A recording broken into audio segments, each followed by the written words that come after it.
మందు అంటే మరి ఇంకొకలాగా అనుకుంటాను. దేవుని స్తోత్రం, హల్లెలూయా. ఆ వాక్యాన్ని మనం నేర్చుకుంటానికి ఇష్టపడదాం. సామెతల గ్రంథము 4వ అధ్యాయము 23వ వచనం. సామెతల గ్రంథము 4వ అధ్యాయము 23వ వచనం. నీ హృదయములో నుండి జీవధారలు బయలువెళ్ళును. కాబట్టి అన్నిటికంటే ముఖ్యంగా నీ హృదయాన్ని భద్రంగా కాపాడుకోవాలి. హల్లెలూయా. రోమాపత్రిక 12:2 కూడా చదువుకుందాం.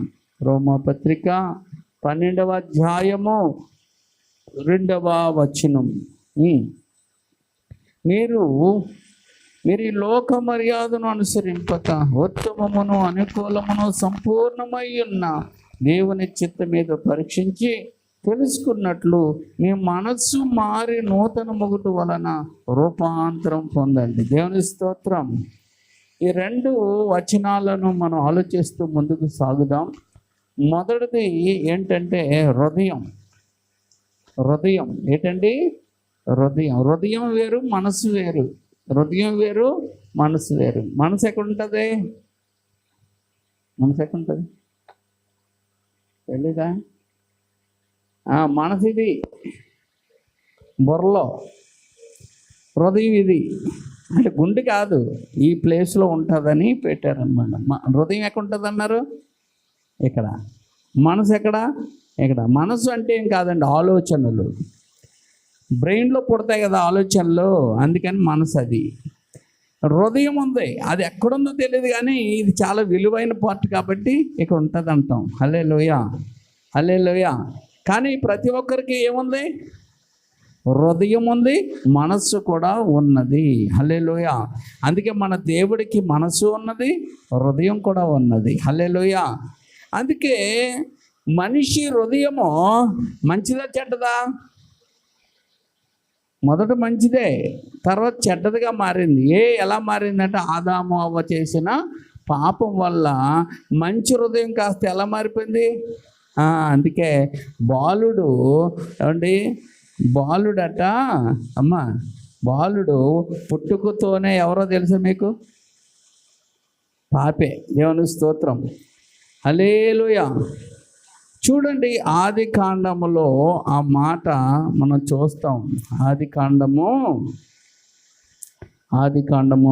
6వ అధ్యాయములో ఏమండి ఆ మాట మనకు కనబడుతుంది. దేవుని స్తోత్రం. ఆది కాండము 6వ అధ్యాయము ఏమండి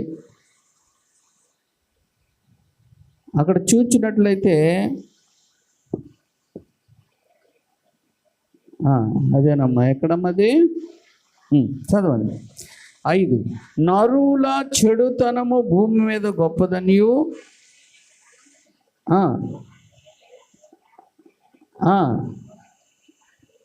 అది. దేవుని స్తోత్రం, హల్లెలూయా. మరొక చోట ఏముంటుందంటే బాలుడు హృదయములో స్వాభావికంగా ఆ పాపం అనేది ఏమండి ఆ స్థితి అనేది కలుగుతుందని మరొక దిక్కున రాయబడ్డది. దేవుని స్తోత్రం, హల్లెలూయా, హల్లెలూయా. కాబట్టి ఆదాము అవ్వ చేసిన పాపము హృదయాన్ని ఏం చేసిందంటే జబ్బుపరిచేసింది. ఏం పరిచేసింది? జబ్బుపరిచేసింది. ఆ జబ్బుపరచబడిన ఆ హృదయాన్ని బాగు చేసేవాడు ఎవరంటే దేవుడు. అందుకే హృదయము ఎలాంటిదంటే బహుఘోరమైన వ్యాధి గలది, అది మోసకరమైనది అయిపోయింది. సాతానులో ఏమున్నాయి? సాతాను బుద్ధి ఏంటో తెలుసా అమ్మా? మోసగాడు. సాతాను బుద్ధి ఏంటో తెలుసా? అందరికీ రోగాలు రావాలనుకుంటాడు. అందుకే రోగానికి కారణం ఎవరంటే దేవుడు అనకండి, సాతానుగాడే. ఎందుకంటే దేవుడు బాగు చేసేవాడు. కానీ సాతానుగాడు ఏం చేస్తాడంటే మన మీద ఫిర్యాదులు చెప్పి దేవుడికి మన మీద రోగం రావడానికి కారకుడాడే. దేవుని స్తోత్రం. కాబట్టి ఇక్కడ మనం చూచుకున్నట్లయితే దేవుడు మంచోడు, సాతానుడు మోసగాడు. వాడు రోగాలు రావడానికి కారకుడాడే. ఎందుకు కారకం? పాపం చేయించాడు కాబట్టి రోగం అనేది వచ్చింది. అంతకుముందు రోగం ఉందా? రోగం ఉందా? లేదు. మరి ఏ రోగం తీసుకొచ్చాడు? పాప రోగాన్ని తీసుకొచ్చాడు. ఆ పాప రోగం ద్వారా అన్ని రోగాలు మొదలు అయ్యాయి అన్నమాట. కాబట్టి ఈ హృదయం పాడైపోయిన హృదయాన్ని దేవుడు ఏం చేస్తాడంటే బాగు చేస్తాడు. అందుకే నా కుమారుడా నీ హృదయము నాకు ఎందుకు ఇమ్మన్నాడంటే ఆ హృదయాన్ని బాగు చేసి ఆ హృదయంలో దేవుడు కొలువై ఉంటాడంట. ఏమవుతాడమ్మా? కొలువై ఉంటాడు. దేవుని స్తోత్రం. అందుకే మీ హృదయము దేవుని ఆలయమని మీరు ఎరగరా అన్నాడు. అందుకే రక్షించబడిన వారి హృదయం ఏమవుతుందంటే బాగుపరచబడుతుంది. ఆ హృదయంలోనికి ఎవరు వస్తారు? యేసయ్య వస్తాడు. ఆ యేసయ్య వచ్చిన ఆ హృదయానికి యాజకుడు ఎవరు? చెప్పండి. నువ్వే. నీ హృదయానికి యాజకుడు నీవే. నా హృదయానికి యాజకుడు నేనే. మరి నువ్వేం చేయాలి? రోజు తొడాలా, రోజు కడగాల. ఏటి కడగాల? ఏడు తోడాలా? నీ హృదయాన్ని తోడాలా, నీ హృదయాన్ని కడగాల. నీవు ఆయనకు ధూపం వేయాలా, ఆయనకు నువ్వు స్తోత్రం చెల్లించాలా, ఆయన సన్నిధిలో ప్రార్థన మంత్రోచ్చన అంటే ప్రార్థన చేయాలి. దేవుని స్తోత్రం. మరి ఇవన్నీ చేస్తున్నావా? ఇవన్నీ చేస్తున్నారా? చేస్తే మీ హృదయం శుభ్రంగా ఉంటుంది. ఇది చేయలేదనుకో మీ హృదయం ఏమవుతుందంటే చెత్త చెదారంతో నింపబడి మిమ్మల్ని బట్టి దేవుడు దుఃఖపడతాడు. అందుకే గుడిలో ఉన్న దేవుడిని నువ్వేం చేయాలా? సంతోషపెట్టాలా. హల్లెలూయా. సంతోషపెట్టాలంటే నువ్వేం చేయాలా? అర్చకత్వము చేయాలా. ఏమండి? కాబట్టి చాలామంది చెప్తూ ఉంటారు, ఏమంటే గుడిలో దీపం పెట్టే వాళ్ళు లేరండి అంటూ ఉంటారు.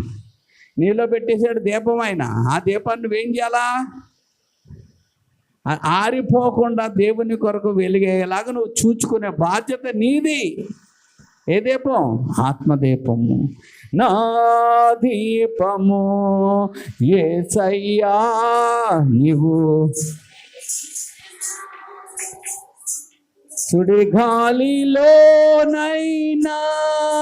జడివానలోనైనా ఆరిపోదులే నీవు,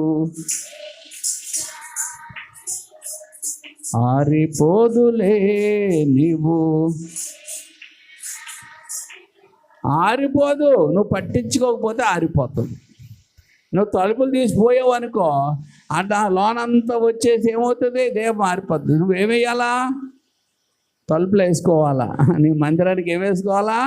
తలుపులు వేసుకోవాలా. జాగ్రత్త పెట్టుకోవాలా. అది జాగ్రత్త. తలుపు అంటే ఏంటండి? జాగ్రత్త పెట్టేది. హల్లెలూయా. జాగ్రత్త పరిచేది. హల్లెలూయా. అందుకే ప్రతి ఒక్కరింట్లకి ఏముంటాయి? తలుపులు ఉంటాయి. ప్రతి దేవాలయానికి ఏముంటాయి? తలుపులు ఉంటాయి. అవి ఏం చేస్తారు? వాళ్ళు మూసివేస్తారు, భద్రం చేస్తారు లోనున్న వాటిని. నీవు కూడా నీలో ఉన్న ఆత్మను నువ్వేం చేసుకోవాలా?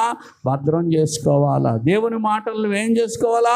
భద్రం చేసుకోవాలా. హల్లెలూయా. అప్పుడు నీలో దీపం బాగా వెలుగుతూ ఉంటుంది. హల్లెలూయా.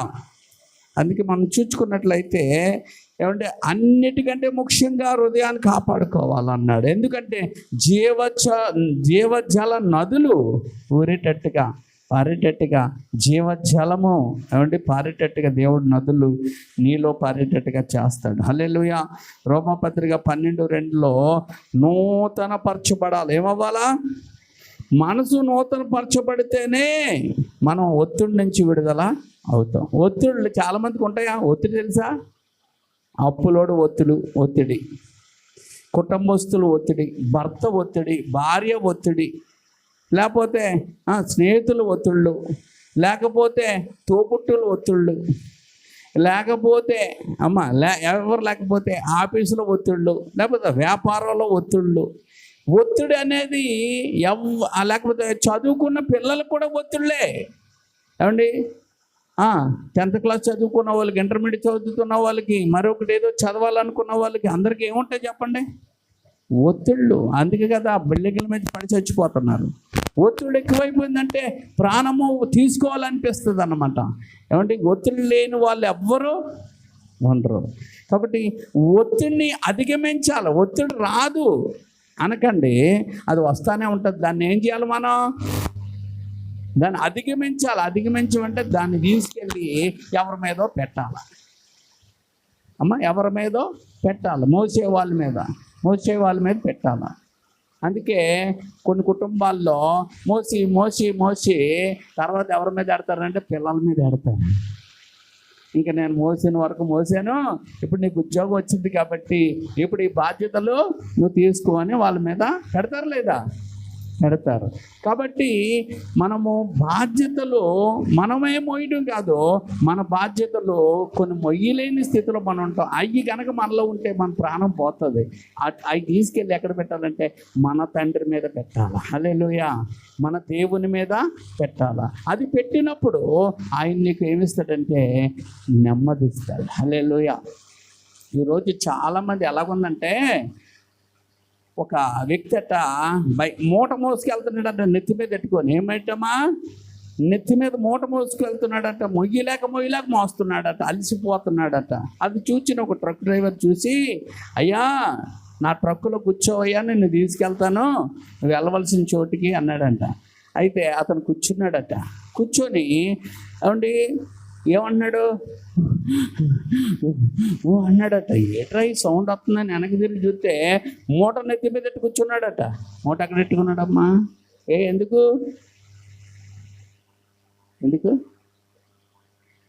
ఈ మూటని ఈ వ్యాన్ మీద పెడితే వ్యాను బరువు మోయలేదేమో అని వీడు మోస్తున్నాడట. ఎంత తెలివైనడు. మీరు కూడా చాలామంది అంతే, ప్రభు ఏం మోయగలలే మనమే మోసేద్దామని నెత్తి మీద ఎట్టుకుంటారు.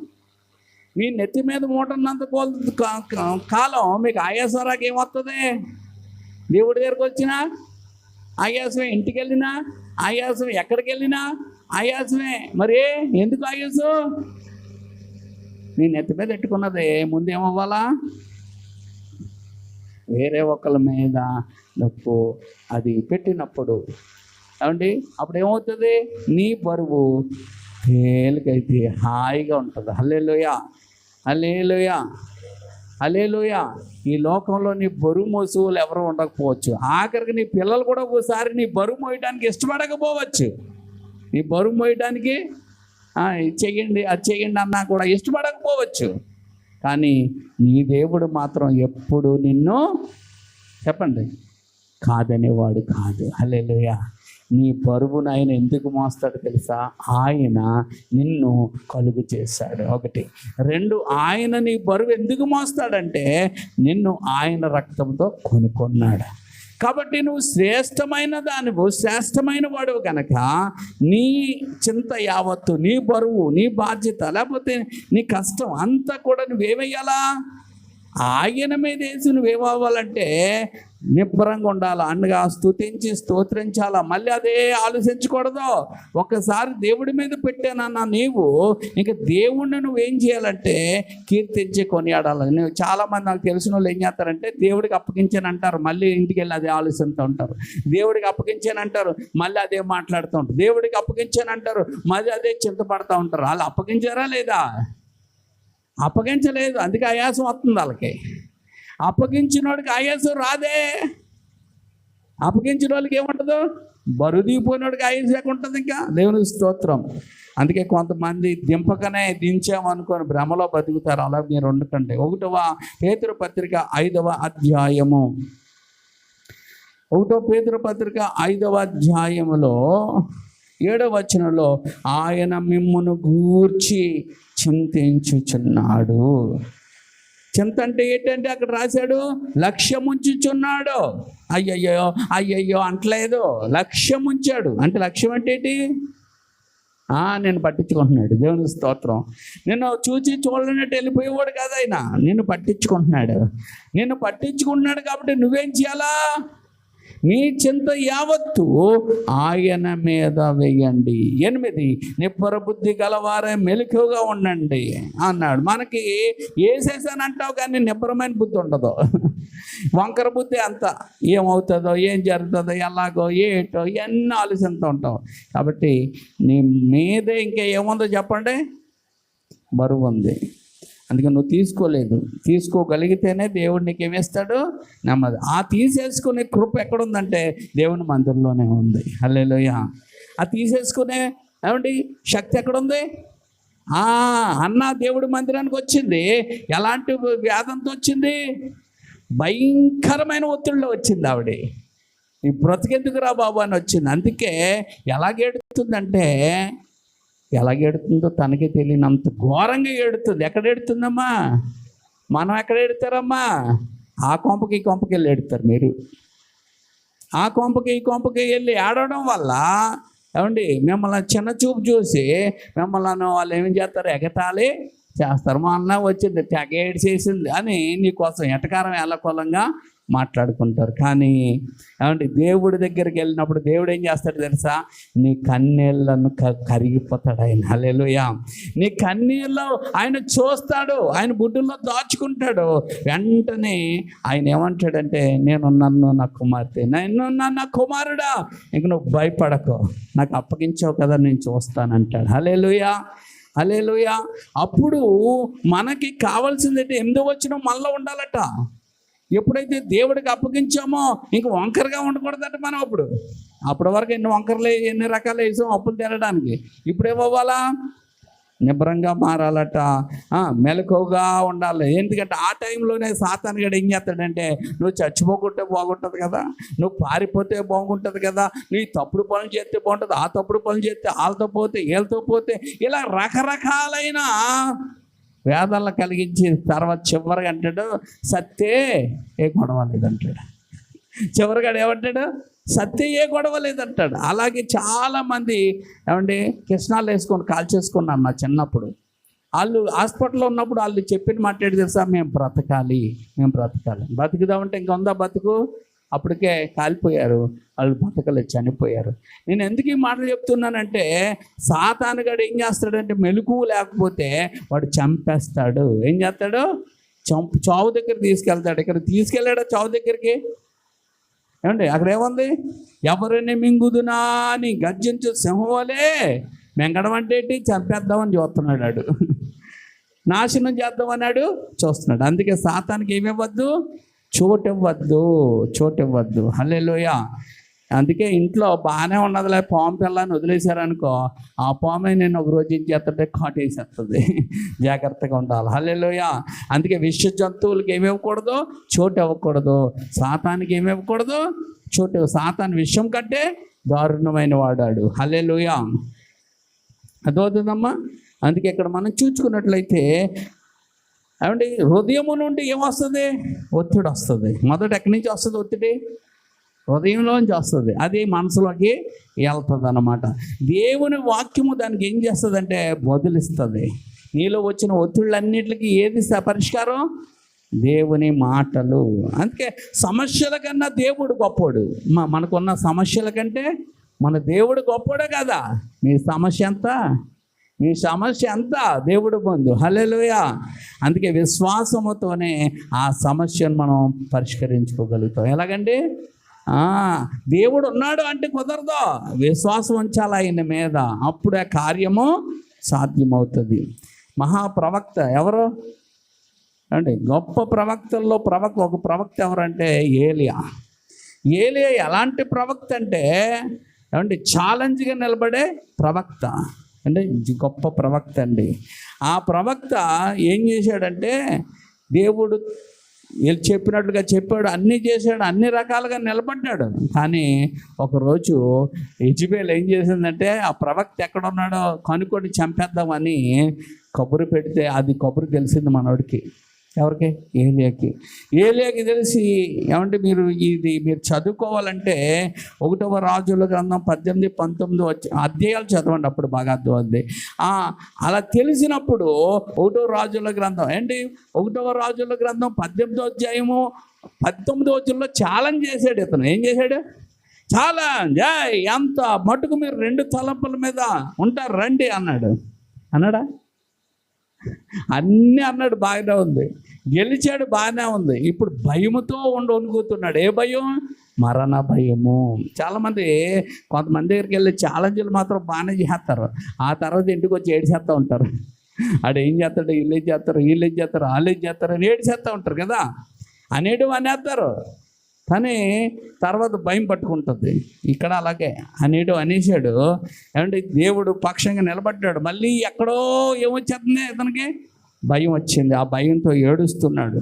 ఏడుస్తున్నాడు అనమాట. 1వ రాజుల గ్రంథము 19వ అధ్యాయం 4వ వచనం చదవండి. 1వ రాజుల గ్రంథం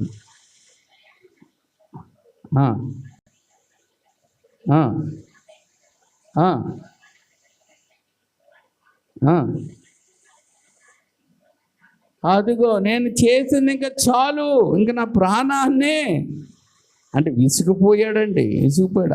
ఆ పైన మీరు 18వ అధ్యాయం మీరు చదువుకుంటే అక్కడ ఎంత అంటే బలంగా నిలబడ్డాడో. ఎవరో ఈ ఏలియా. ఇప్పటికి వచ్చేటప్పటికి ఇంక నేనేం చేయలేను, నా వల్ల కాదనేసినట్టుగా మాట్లాడుతూ ఉన్నాడు. దేవుని స్తోత్రం, హల్లెలూయా. ఏమండి అక్కడ ఏమంటున్నాడు? మరణాపేక్ష గలవాడు యెహోవా, నా పితరుల కంటే నేను ఎక్కువ వాడను కాను, ఎంత మటుకు చాలునో నా ప్రాణము తీసుకొనుము అని ప్రార్థన చేశాడండి. ఏంటి మరి సిగ్గిపోయాడు, ఇంకా భయం వేసేసి. కానీ దేవుడు ఆయన వాళ్ళ దగ్గరికి వెళ్తే ప్రార్థన చేయలేదు, డైరెక్ట్గా దేవుడితోనే అన్నాడు. కనుక దేవుడు అతనికి సమాధానం ఇచ్చాడు. హల్లెలూయా. ఈరోజు చాలామంది ఏంటో తెలుసా, వాళ్ళతో మాట్లాడుకుంటారు, నేను చచ్చిపోతే బాగుండు, ఇవన్నీ సమస్యలు పోతాయి, ఎందుకు నేను బతకాలి, ఎందుకు జీవించాలి అని వాళ్ళు అనుకుంటారు. కానీ ఈయన అనుకోలేదు, దేవుడికి ప్రార్థన చేశాడు. అలాగా కొంతమంది ఒక వ్యక్తి ఏం చేశాడంటే, అప్పులన్నీ అయిపోయాడు అతను, ఇంక చచ్చిపోదామనే ఫీలింగ్స్తో కలెక్టర్ గారికి అప్లికేషన్ పెట్టుకున్నాడు. బాబు, నేను అప్పులు అయిపోయాను, అప్పులు నేను తీర్చలేను, నేను చచ్చిపోదాం అనుకుంటున్నాను, పర్మిషన్ ఉండని పెట్టుకున్నాడు.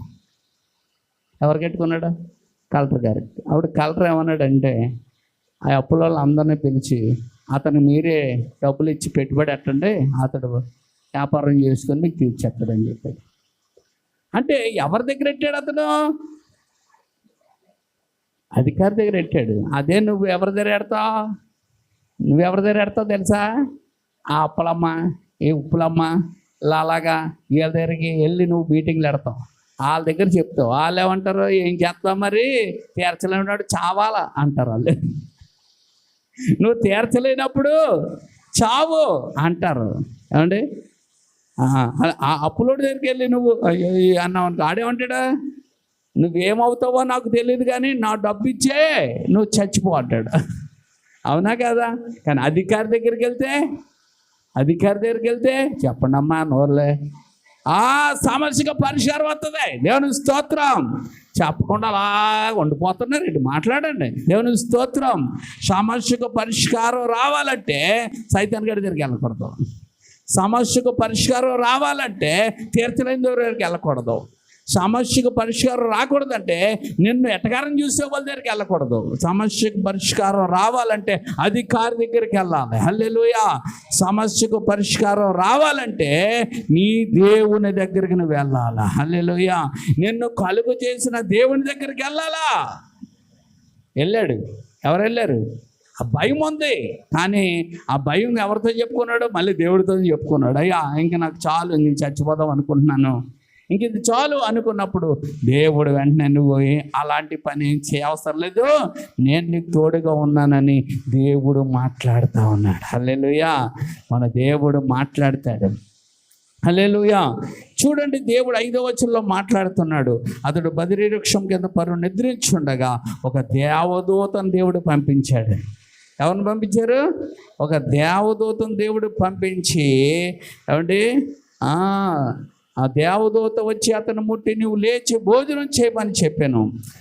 అతను చూచినంతలో అతని తల దగ్గర నిప్పుల మీద కాల్చబడిన అప్పము నీళ్ళ బుట్టి కనపడు కనుక అతడు భోజనం చేసి తిరిగి పరుండను. అయితే యెహోవా దూత రెండో మారు వచ్చి అతను ముట్టి, శక్తికి మించిన ప్రయాణము నీకు సిద్ధమై ఉన్నది, నువ్వు లేచి భోజనం చేయమని చెప్పినప్పుడు అతను లేచి భోజనం చేసి ఆ భోజనం చేత ఆమేన్. దేవుని స్తోత్రం. దేవుడు ఏం చేశాడు? భోజనం పెట్టాడు. హల్లెలూయా.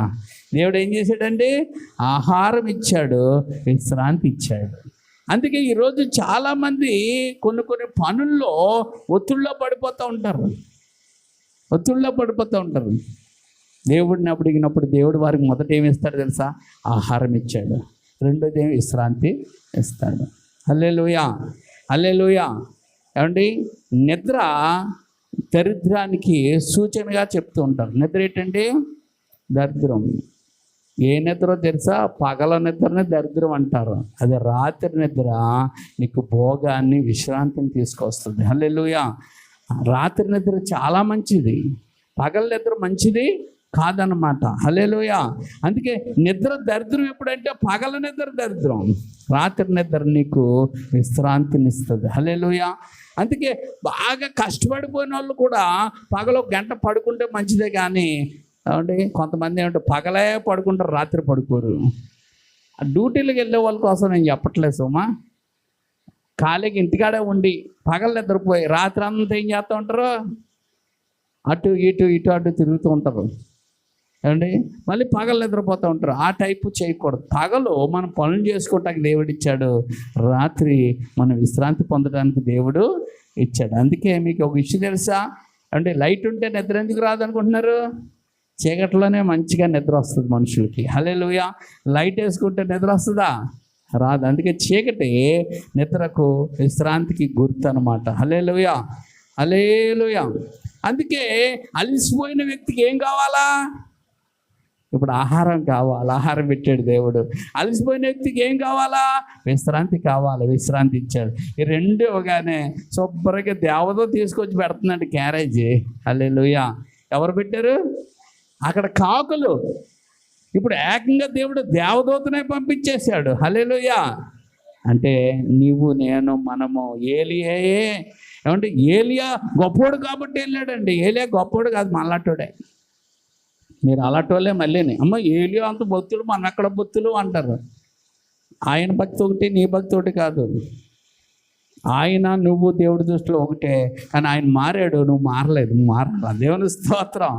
నువ్వు మారితే ఆయన లాంటివాడివే నువ్వుని, ఆయన లాంటి దానివే నువ్వుని. హల్లెలూయా. అందుకే దేవుడు ఏమెట్టాడు చెప్పండి? అలసిపోయి మరణాన్ని అడిగినోడికి ఏం చేశాడు? ఆహారం పెట్టి విశ్రాంతి ఇచ్చాడు. అన్నామని నేను ముందే చెప్పాను, అమ్మ నువ్వు అందులోకి వెళ్తే అలసిపోతావు, నువ్వు చాలా బాధపడిపోతావు అని అన్నాను. అబ్బాయి పట్టించుకోలేదు. ఒక రోజు నేను చూసి నాకు హృదయం అంతా నీరైపోయింది. అలాగ వస్తుంటే ఆ బల్లకి ఎలా జారబడి ఎలాగంటాం అంటే నిద్రలేములో ఉంది పాపం. పని ఒత్తిడి, ఒళ్ళంతా పని, కళ్ళంతా నిద్ర లేదు. ఇప్పుడు నిద్రపోయింది, 2 రోజులు కట్టేశారు. దేవుని స్తోత్రం. హల్లెలూయా. నిజమే, కొన్ని విషయాలు చూస్తున్నప్పుడు చాలా ఇది ఉంటుంది. ఇక మన ఎస్తేరాని అలాగే నిద్ర లేకుండా అలా చూస్తూ ఉంటుంది. ఆవిడకి అలాగా అయిపోయింది అనమాట. ఏదేమైనా నేను ఒకటే చెప్తున్నాను, బైబిల్ బాగా చదవండి, పాటలు బాగా పాడండి. అంతే 10 సార్లు అయ్యే. మీరు చదవలేరా? పాటలు పాడేయండి. దేవుని స్తోత్రం. ఇగో మొన్న ఆ అమ్మాయి దగ్గరికి వెళ్ళొచ్చాం, లత అన్న అమ్మాయి దగ్గరికి ప్రార్థన చేస్తాం. మన మరి అమ్మగారు అమ్మాయి ప్రార్థన చేసి నూనె రాసిస్తే ఆ రోజే కలగన్నదట. ఏం కన్నదే? కలగన్నదట. అయ్యగారు మీరు వచ్చి ప్రార్థన చేసి నూనె రాసి వెళ్ళారు కదా, అమ్మగారు మీరు వచ్చి ఒక కలగన్నానండి అన్నది. కలగన్నదంటే ఏమైంది? పడుకుని పోయింది అనమాట. దేవుని స్తోత్రం. హల్లెలూయా. కళ్ళ ఎప్పుడు వస్తాయమ్మా? నిద్రపోయిన వాళ్ళు కళ్ళగా అంటారు అనమాట. దేవుని స్తోత్రం అనుకున్నాం. కాబట్టి దేవుణ్ణి నేను అదే చెప్తున్నాను, దేవుణ్ణి స్తుతించండి, దేవుణ్ణి ఘనపరచండి, దేవుడి గురించి ఆలోచించండి, దేవుడి కొరకు ముందుండండి. మీ జీవితాల్లో దేవుడు ఆయన కార్యాలు చేయడానికి ఇష్టపడతాడు. అందుకే ఏలియా ద్వారా దేవుడి కార్యాలు చేసుకునే పని ఉంది. అందుకే ఏలియాని దేవుడు వెంటనే ఏమన్నాడు? దేవదూతను పంపించేసి పడుకోని ఉన్నాడు. మనోడు నిద్రలేదు, ఎందుకు కడుపులో ఆహారం లేదు. వెంటనే లేపి ఆహారం పెట్టేసి రొట్లు, ఒక నీటి బుడ్డి, శుభ్రంగా రొట్టెలు తినేశాడు, నీళ్ళు తాగేశాడు, మళ్ళీ పడుకున్నాడు. మళ్ళీ దేవదూత వచ్చి మళ్ళీ లేపి మళ్ళీ భోజనం పెట్టింది. హల్లెలూయా. ప్రయాణం ఉంది. ఎన్ని రోజులు ఉంది ప్రయాణం? 4 రోజుల ప్రయాణం. తిన్నాడు, బలం తెచ్చుకున్నాడు, నడిచి వెళ్ళిపోయాడు. హల్లెలూయా. నీకు ఒకవేళ బలం సరిపోకపోతే దేవుడే నీకు బలాన్ని ఇస్తాడు. హల్లెలూయా. ఓపిక లేకపోతే దేవుడు ఓపిక ఇస్తాడు. ఏమండి, దేవుడు నీకు విశ్రాంతి లేకపోతే దేవుడు నేను ఏం చేస్తాడు? విశ్రాంతి రాకపోతే అలాగే విశ్రాంతి ఇవ్వాలో ఆయనకి తెలుసు. హల్లెలూయా, హల్లెలూయా. ఇంకా నీ పని ఏమి లేదు, వెళ్ళి పడుకో అని చెప్పేవాళ్ళు ఉంటారు నీకు. అప్పుడు పని చేస్తాను, నువ్వే పని చేయగలదు, వెళ్ళి పడుకో అంటారని. ఎందుకంటే దేవుడికి అలా ఇవ్వగలడు. హల్లెలూయా. నువ్వు తీసుకోకపోతే ఏం చేస్తాడో తండ్రి, నువ్వు తీసుకునేలాగా అవకాశం ఇస్తాడు. హల్లెలూయా. నిజమే. కొంతమంది మేము ఎప్పుడు మానకుండా వెళ్ళిపోతావా? అయితే కంపెనీ ఏమవుతుందమ్మా మూసేస్తారు అక్కడ. ఇంక నువ్వు ఎక్కడికి వెళ్తావు? దేవుని స్తోత్రం. దేవుడి కార్యాలు విచిత్రాలుగా ఉంటాయి, అద్భుతాలుగా ఉంటాయి. ఇక్కడ మనం చూసుకున్నట్లయితే కంగారు పడిన ఏలియా ఇప్పుడు ఏం చేస్తున్నాడు? హాయిగా ఆహారం తినేసి హ్యాపీగా పడుకున్నాడు. తర్వాత దేవుడు అప్పగించిన పని చేశాడు. దేవుని స్తోత్రం. అంటే దేవుని పాదాల దగ్గర ఏముంటుంది? మనకి నెమ్మది దొరుకుతుంది. ఏమంటే దేవుని సన్నిధిలో మనకి ఏమి దొరుకుతుంది అంటే మందు దొరుకుతుంది. దేనికి? మన హృదయానికి మందు దొరుకుతుంది. హల్లెలూయా. ఏ మందు? ఔషధము. హల్లెలూయా, హల్లెలూయా. మరి ఇంకొక మాట మనం చూసుకున్నట్లయితే కీర్తన గ్రంథం 42వ అధ్యాయం 5వ వచనం. కీర్తన గ్రంథం 42:5.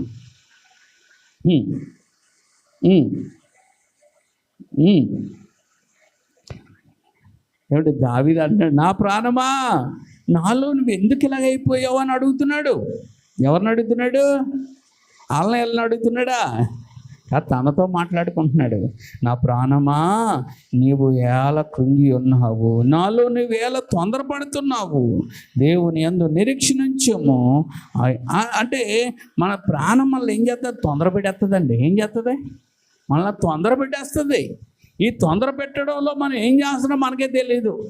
అందుకే ఆ ప్రాణాన్ని చెప్తున్నాడు, నాలో నువ్వెందుకు కృంగిపోయావు, నాలో నువ్వెందుకు తొందర పెడుతున్నావు? నువ్వేం చేయాలో తెలుసా? నన్ను తొందర పెట్టడం, నాలో కృంగిపోవడం కాదు. నువ్వు దేవుణ్ణి నిరీక్షణ ఉంచు. ఆయన నీకు రక్షణకర్త అనియు నా దేవుడేనో చెప్పుకొనొచ్చు. ఇంకను నేను ఆయనను ఇది చెయ్యాలి. మీరు ఏం చేయాలంటే దేవుని ఎక్కువగా స్తుతించినప్పుడు నీలో నీ ప్రాణము అంటే నేను కృంగి తీయడము, తొందర పెట్టడము అనేది నీలోంచి తెలిగిపోతుంది. హల్లెలూయా, హల్లెలూయా. అందుకే దావీదు ఏమంటున్నాడంటే, ఓ కంగారు పడకే ఓ నా ప్రాణమా అంటున్నాడు. నువ్వు కంగారు పడకు అని దావీదు ఏం చేస్తున్నాడు? దేవుణ్ణి నమ్ముతున్నాడు. ఎవరు నమ్ముతున్నాడు? దేవుణ్ణే. ఆయన నమ్ముకో అంటున్నాడు. ఆయన నమ్ముతున్నాడు దావీదు. అందుకే భయం చెప్పే మనకు భయం అనే స్వరం చెప్తూ ఉంటుంది, ఏంటి నువ్వేవి చేయలేవు, నీకేది రాదు, నీకేది జరగదు, నీకేది అవ్వదు అని ఎవరు చెప్తూ ఉంటారు? అమ్మా ఏం చెప్తారు? ప్రాణాన్ని బుద్ధి వచ్చిందిలే, కానీ భయం. లాడొచ్చి ఏం చేస్తాడో, ఈడొచ్చి చేస్తాడో, లాళ్ళు ఏం చేస్తారో, వీళ్ళు ఏం చేస్తారో అనే ఒక భయం ఉంటుంది. అత్తగారు వచ్చి ఏం చేస్తుందో, కోళ్ళు వచ్చి ఏం చేస్తుందో, కొత్తగా చేసుకున్న వాళ్ళని చూసి భయపడిపోతున్నారు. తెలీదా? డ్రమ్ములు వేసేస్తున్నారు కదా, తెలీదా? పిక్నిక్ తీసుకెళ్ళి ఏమంటే చూడండి బాగుందంటుంది, అలా చూడగానే కాలు ఎత్తేసి వదిలేసింది. అది లోతు లేదు కాబట్టి బతికేసాడు. అర్థమవుతుంది మీకు? ఎంత మంచిగా ఉన్నాయో ఇప్పుడు. అంటే పురుషులు అలాగే ఉన్నారు, స్త్రీలు కూడా అలాగే ఉన్నారు. ఓన్లీ స్త్రీల కోసమే కాదు, పురుషులు కూడా అలాగే ఉన్నారు. తీసుకెళ్ళి అంటే చంపేసిన వాళ్ళు బోళ్ళు మంది ఉన్నారు. పిక్నిక్ వెళ్ళాము, మేము ఇద్దరం ఇలాగ ఉన్నాం, జారి పడిపోయాడా తోసావా? అలా చెప్పేవాళ్ళు బోళ్ళు ఉన్నారు. మళ్ళీ అలాంటివి అనుకుంటున్నారు, పెద్ద పెద్ద వాటర్ ఫాల్స్కి వెళ్దామండి, అక్కడికి వెళ్దామండి అని తీసుకెళ్ళి జాగ్రత్తగా చూసి తోసేసి అటు పోయాడు కదా ఇంకేమన్నా చెప్తున్నారు. అలాంటి వాళ్ళు కూడా ఉన్నారు. అంటే ఎవరు నమ్మే రోజులు ఇవి కావన్నట్టుగా ఉంటాయి. ఏంటంటే అక్రమ సంబంధాలు. ఏ సంబంధాలు? అక్రమ సంబంధాలు కలిగి ఉండి ఇలా చేస్తున్నారు. అందుకే ఇప్పుడు భర్త భార్యతో వెళ్దామన్నా, భార్య భర్తతో వెళ్దామన్నా చాలా భయపడిపోతున్నారు. అంటే నమ్మకాలు లేని రోజుల్లోకి వచ్చేసామన్నమాట. ఎంత దారుణమో చూడండి. అందుకే ఇక్కడ మనం చూసుకున్నట్లయితే భయం చెప్పే స్వరము మనం పక్కన పెట్టేయాల. మన భయం చెప్తూ ఉంటుంది, కానీ విశ్వాసంకి స్వరానికి ఏం చేయాలి? మనం చేకొట్టాలి. ఏం చేయగల? దేవుడి మీద విశ్వాసానికి మనం సపోర్ట్ ఇవ్వాలి, కానీ మనలో కలిగే భయానికి మనం సపోర్టు ఇవ్వకూడదు. హల్లెలూయా. కాబట్టి చాలామంది ఏమైపోతున్నారంటే పనులు బిజీలు ఎక్కువైపోతున్నారండి. పనులు బిజీలు ఎక్కువైపోయి దేవుడికి స్థానం ఇవ్వట్లేదు. అర్థమవుతుందా మీకు? ఏ పనులు? రోడ్డు మీద ఉంచుంటాం, అది పని. పని ఏంటో తెలుసాలకే, రోడ్డు మీద అటు ఇటు పోతున్న వాళ్ళు చూసుకుంటూ నిలబడటం అదొక పని కొంతమంది మగోళ్ళకి. కొంతమందికి ఏం పని? కొంతమందికి ఏం పని అమ్మా? కొంతమందికి వాళ్ళ ఉద్యోగమే దైవం అన్నట్టు, అంటే సంపాదన సంపాదన సంపాదన అన్నట్టు. కొంతమందికి ఏంటో తెలుసా? కొంతమందికి అక్కడికి తిరగాలని ఆసక్తి, అంటే అదొక సరదా. ఇలాగా వాళ్ళందరూ కూడా ఏం చేస్తున్నారంటే దేవుని మందిరాన్ని, దేవుని సన్నిధిని ఏం చేస్తున్నారంటే నిర్లక్ష్య పెడతా ఉన్నారు. ఏం పెడుతున్నారు? ఎవరిలాగా అంటే మార్తలాగా. ఎవరిలాగమ్మా? మార్త. మార్త ఉన్నారా? మరియ ఎక్కడుంది? దేవుడు పాదాల దగ్గర కూర్చొని ఆయన చెప్తుంది ఏంటంటే, మార్త ఏం చేస్తుందంటే అటు ఇటు ఇటు అటు. మార్త చేస్తున్న పని బాగున్నట్టే ఉంది, కానీ దేవుడు ఏమండి దాన్ని ఇష్టపడట్లేదు. మనం కూడా చాలా పనులు చేస్తూ ఉంటాం దేవుడి కొరకు, కానీ దేవుడు అది ఇష్టపడ్డాం. ముందు ఏదో తెలుసా?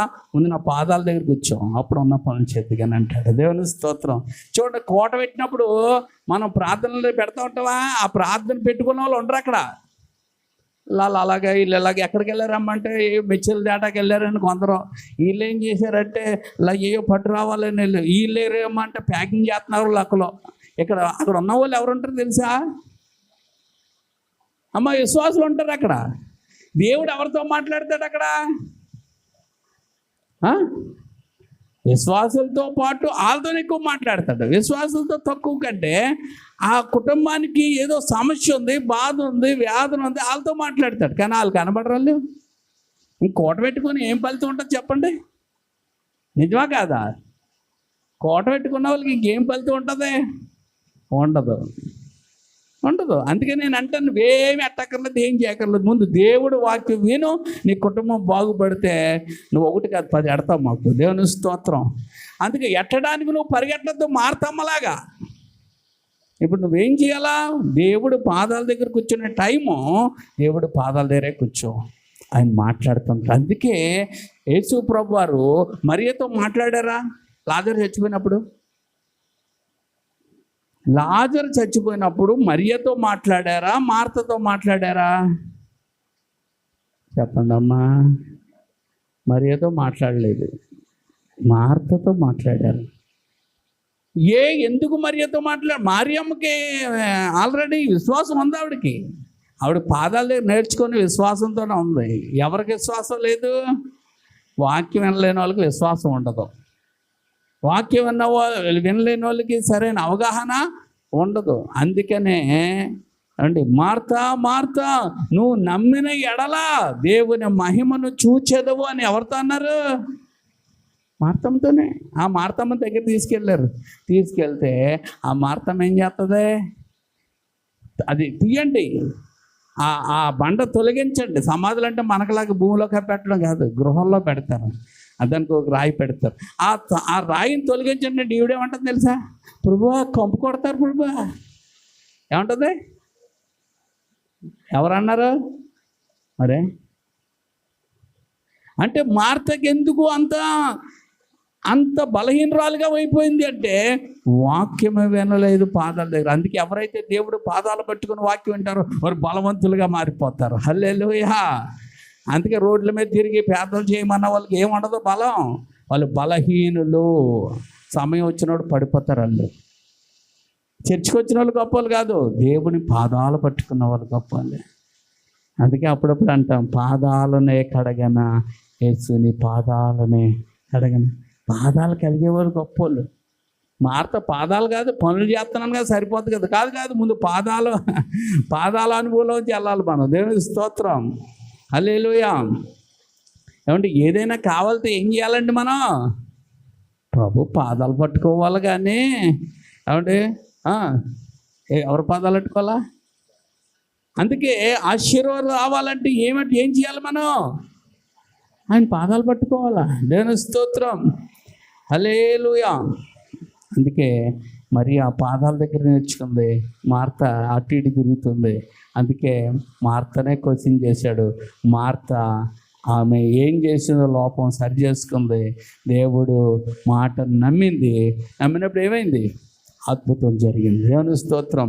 అందుకే ఇప్పుడు మార్త ఏం చేసిందంటే సరి చేసుకుంది. నేను అదే అంటాను. తెలియకపోతే ఎలాగలగా చేయొచ్చు, కానీ తెలిసాక నువ్వేం చేయాలంటే సరి చేసుకోవాలా. ఒక ఆవిడ చర్చికి టైం అయిపోయింది. చర్చికి టైం అయిపోతే మేము చర్చికి అడవడవడగా భయపడుతూ అంటే తయారవుతుంటే ఆవిడ వచ్చి ఊసులెట్టి మా అమ్మాయికి ఏం చేస్తుందంటే జడేస్తుంది. అమ్మా జడెత్తి నేనన్నాను, అమ్మ ఇలాగున్నావు, టైం అయిపోతుంది, మేము వెళ్తున్నాం కంగారుగా, నువ్వెందుకు ఇలాగున్నావు, ఇంటికి వెళ్ళి తయారేరా అంటే ఇప్పుడు నేను రాలేనంటే అంటుంది. ఏంటట? అప్పుడు నేను ఏమన్నాను తెలుసా? అర్జెంటుగా వెళ్ళిపో, మా అమ్మకి జడ నువ్వేమీ ఎక్కర్లేదు అన్నాను. అంటే నీ పని చేస్తున్నాను కదా, నేను ఏదో గొప్పగా ఉన్నానని చెప్పుకుంటుంది ఆవిడ. నా పని ఆవిడ కావాలా? ఆయన పని చేయాలి మనందరం. దేవుని స్తోత్రం. నా పని మెయిన్ కాదు, మా అమ్మాయి పని మెయిన్ కాదు, నా ఇంటి పని మెయిన్ కాదు. దేవుని పని చాలా విలువైంది. ఆయన పని చేస్తూ నీవు సేవకులకు తోడ్పట్టుగా ఉండడం తప్పేమీ, సేవకుల కుటుంబానికి తోడ్పట్టుగా ఉండడం తప్పేమీ కాదు. బైబిల్ అదే చెప్తుంది. అంటే కానీ కొంతమంది ఆవిడ ఎందుకు అలాగే తయారైంది? ముందు బాగానే ఉంది, ఎందుకు తయారైంది? వాళ్ళ మాటలు అన్నది. ఇంతకే ఎందుకు వచ్చి మాట్లాడుతుందంటే వాళ్ళు ఎలాగండి వీళ్ళు ఎలాగండి చెప్పడానికే వచ్చింది. ఎందుకు వచ్చింది ఆవిడ? వాళ్ళ కోసం వీళ్ళ కోసం చెప్పడానికి వచ్చింది. అవి ఉంటే కదా నిద్ర పట్టదు కదా చాలా మందికి, అందుకు వచ్చింది అనమాట. అందుకే రాగానే గద్దించగానే ఆ రోజు ఆ వారం చర్చికి రాలేదు. అంటే ఇలాంటి మనుషులు ఉంటారా పాస్టర్ గారు? ఎందుకు ఉంటారండి? మన సంఘంలో ఎవ్వరు కూడా శుక్రవారం కానీ ఆదివారం ఒక్కరు మానేవారు కాదు. కానీ ఆ జబ్బు ఒక్కొక్కరి నుంచి అంటుకొని ఈ మధ్యన ఎలా మారిందంటే వద్దాం అనుకుంటే వద్దాం, మానేయాలనుకుంటే మానేద్దాం. అంటే ఇప్పుడు సొంత ఇష్టం అయిపోయింది. ఏమైపోయిందండి? సొంత ఇష్టం. అనగా భయము లేని భక్తి చేసేవారుగా మారిపోయారు. అందుకే కార్యాలు జరగటం లేదు కుటుంబాల్లో.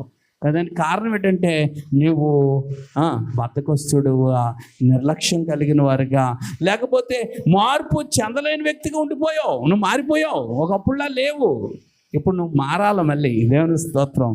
ఎవరికి? దేవునికి ఇష్టమైన పాత్రగా మార్త మారినట్టు నువ్వు మారాలా. నువ్వు మారితే ఇప్పుడు మరియమ్మలాగా నువ్వు మారిపోతావు. హల్లెలూయా. మరియమ్మ ఎక్కడుందండి? దేవుని పాదాల దగ్గర ఉంది. అందుకే ఆ కుటుంబము ఆశీర్వాదం పొందుకుంటే కారణం ఏంటంటే మార్త మారింది. హల్లెలూయా. మారిన మార్త అద్భుతము చూచింది. దేవుని స్తోత్రం. హల్లెలూయా. అందుకే దేవుడు ఈరోజు మనతో మాట్లాడుతున్న రోమపత్రిక 12:2 ద్వారా మనసు నూతన పరచడం వలన నువ్వు అభిషేకం పొందుకుంటావు, లేకపోతే నువ్వు పొందుకోవు. ఏం మారాలి? నువ్వు మనసు నూతన పరచబడాలా. నూతన పరచబడితేనే నీకు రూపాంతరం అనుభవం వస్తుంది. అనగా ఒత్తిడి నుండి విడుదల అయిపోతావు. ఏమవుతావు? పరిశుద్ధాత్ముడు నేనేం చేస్తాడంటే ఒత్తిడి నుండి విడుదల చేస్తాడు. హల్లెలూయా. లూకాసు సువార్త 10వ అధ్యాయము. లూకాసు సువార్త 10వ అధ్యాయము 41-42 చూడండి. లూకాసు సువార్త 10వ అధ్యాయము.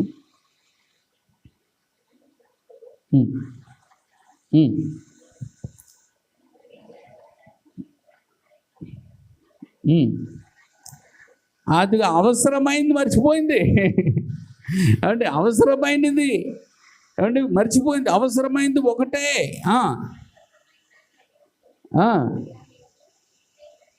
అది ఉత్తమమైంది ఎన్నుకుంది.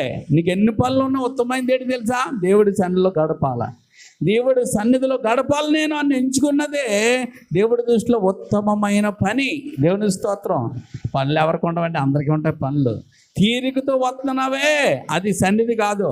నీకు పనులుండి కూడా పక్కన పెట్టి వస్తున్నావే అది నువ్వు దేవుడికి ఇచ్చిన విలువ. కొంతమంది ఖాళీ అయితే వస్తానండి, వద్దులే నీ పని, నీ ఖాళీ అయితేనే దేవుడికి ఇస్తానన్నావు కదా అంటే ఏంటో తెలుసా? కొంతమంది ఎప్పుడైనా ఏదైనా కూర అడిగామనుకో, ఏమంటే మిగిలితే ఏమైనా వేస్తానులేంటి అన్నాం అనుకో, మిగిలింది వేయడానికి విలువ ఇవ్వలేను మనుషులకు చెప్పే మాట అది. అప్పుడే వండి అప్పుడే నువ్వు తెచ్చిచ్చావే, ఆ మనుషులు నువ్వు చాలా విలువిచ్చినట్లు లెక్క. హల్లెలూయా. అర్థమవుతుందా మీకు? అంటే విలువ లేని వాళ్ళకి ఏముంటుంది, మిగిలింది చూద్దాం ఏమండి. అందుకే ఇక్కడ ఏమంటే మార్త ఏం చేసింది, మిగిలిన చేతి ఎత్తానంటుంది. మరి ఏం చేసింది, ఉత్తమమైంది ఎన్నుకుంది. నువ్వు ఉత్తమమైంది దేవుడికి ఏదో తెలుసా, నువ్వు దేవుని విషయాలు, దేవుని ఆరాధన పట్ల, మందిరాన్ని పట్ల, స్తుతి పట్ల, పరిచర్య పట్ల ఆశ కలిగి ముందుంటున్నావే, అదే దేవునికి నువ్వు విలువైంది ఇవ్వడం. హల్లెలూయా. కొంతమంది ఇస్తారు అలాగా, ఎవరో. అందుకే పని లేనప్పుడు అందరూ వస్తారండి. పని లేని వాళ్ళు వచ్చి కొంచెం చల్లగా కూర్చొని వెళ్ళలేరా, ఏమైపోయింది, మన పిలిచిగాడు వస్తూ ఉంటాడు కదా, అంతే. వాళ్ళు అలాగే ఉండిపోతాయి. అంటే నీ జీవితం ఎదుగు బదుగు ఉండడానికి, లేనట్టుగా ఉండడానికి వీల్లేదు. నీ జీవితము అంచెలంచెలుగా ఆశీర్వాదం పొందుకోవాలా, ఆరోగ్యం పొందుకోవాలా, కుటుంబాల్లో గొప్ప గొప్ప కార్యాలు జరుగుతూనే ఉండాలా. ఎక్కడ వేసిన గొంగలు అక్కడలాగా ఉండడానికి దేవుడి సన్నిధి ఎందుకు నీకు? రోడ్డు మీద ఏడు ఎక్కడ వేసిన గొంగలు అక్కడలాగా ఉంటాం కాదు, నీ పరిస్థితులు మార్చబడాలా. నీ ఒంటిలో, నీ ఇంటిలో ఆశీర్వాదము, ఆశీర్వాదం వెంబడి ఆశీర్వాదము, ఆశీర్వాదం వెంబడి ఆశీర్వాదం వస్తుంటే అన్ని జనులు నేను చూసి అమ్మా అని పరిగెట్టుకొని రావాలా. ఎక్కడ రావాలా? నీకంటే ముందు. కానీ హల్లెలూయా. కానీ నిన్ను చూసి ఎవరు మారట్లేదు, ఎందుకంటే నువ్వు అప్పులకి వెళ్తున్నావు ఇంటికి. అంటే మన పరిస్థితులు అన్నీ ఏమైపోవాలి, ఇప్పుడు మారిపోవాలంటే పాదాలు పట్టుకొని గట్టిగా ఏడ్చేయాలి. హల్లెలూయా, హల్లెలూయా.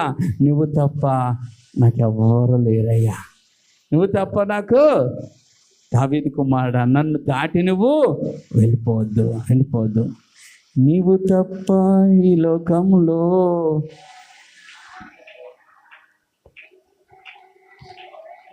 చూటే లేదయా, నీవు తప్ప నాకు ఈ లోకంలో.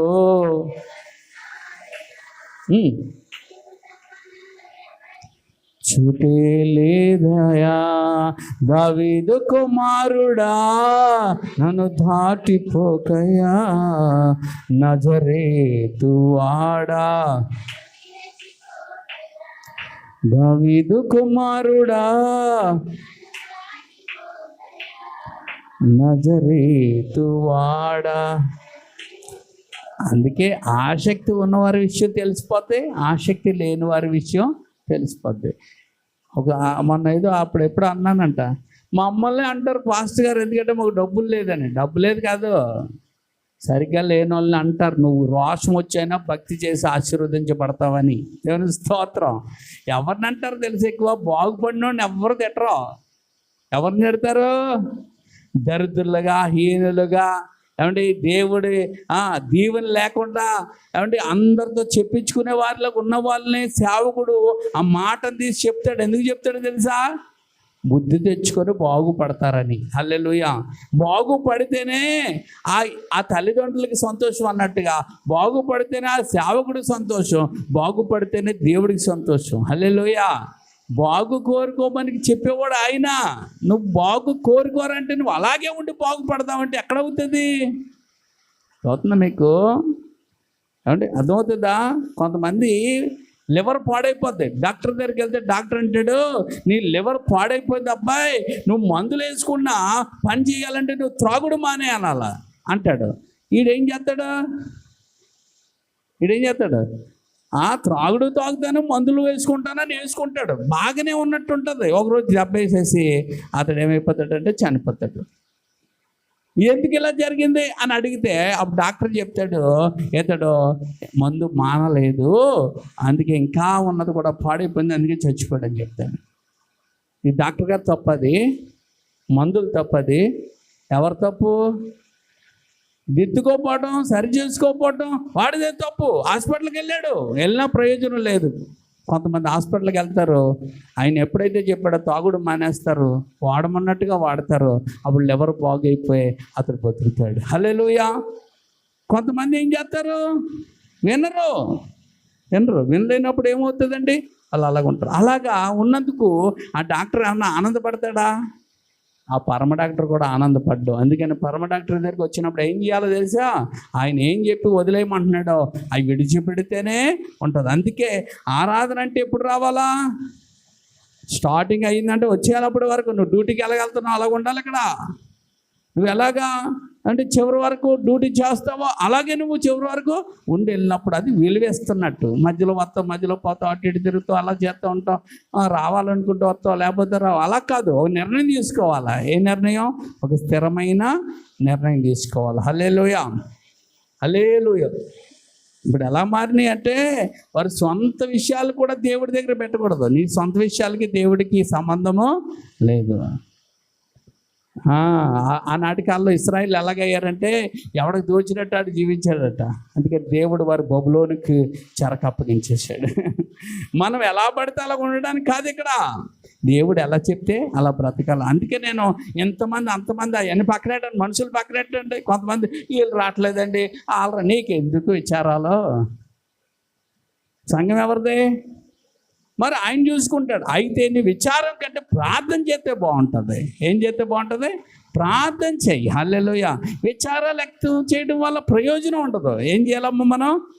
ప్రభా, సంఘంలో పురుషుల సంఖ్య తగ్గిపోతుందయ్యా, సంఘంలో స్త్రీలు కూడా సరైన రీతిలో నిలబడట్లేదు నాయన, వాళ్ళందరినీ ప్రత్యేకపరచండి, వాళ్ళందరినీ మీరు నాయన నీ వాక్యం చెప్పున నిలబెట్టండి, నడిపించండి, దీవించండి, వాడుకోండి అని కన్నీటితో ప్రార్థన చేస్తే దేవుడు కార్యం చేయడా?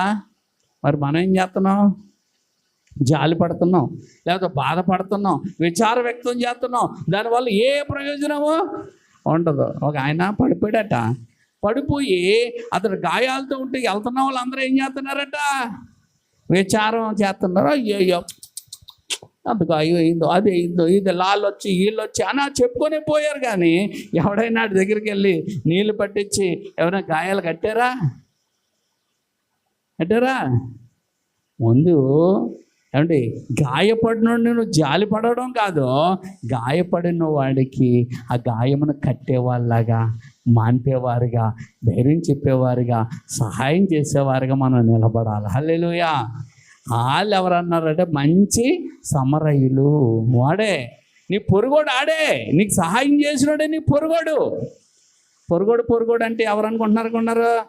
వాళ్ళకి నేను కూర వేసినోడు కాదు. పొరుగోడు ఎవడంటే ఎవడైతే బాధలో ఉన్నాడో వాడికి సహాయం ఎవరైతే చేశారో వాడే పొరుగోడు. నీ పొరుగోడు ఎవరు? నీ ఇంటి పక్కనోడు కాదు, నీ ఇంటి వెనకాలోడు కాదు. నీ పొరుగోడు ఎవరంటే ఎవరు? మనకి పొరుగోడు ఎవరంటే, ఇప్పుడు నేను అన్నాను, నాకు పొరుగోడు ఎవరు? నా కష్టంలో ఆడు నా కులపోడు కాదు, నా బంధువు కాదు, నా స్నేహితులు కాదు, ఏమండి ఎవరో తెలియదు, కానీ నా కష్టంలో అతడు నాకు సాయం చేశాడు, అతడే నా పొరుగోడు. అర్థమైందా? అతడే నాకు రక్తం ఇచ్చాడు, అతడే నాకు సహాయం చేశాడు, అతడే నాకు నిలబడ్డాడు. అతడు ఎవరు? నా పొరుగువాడు.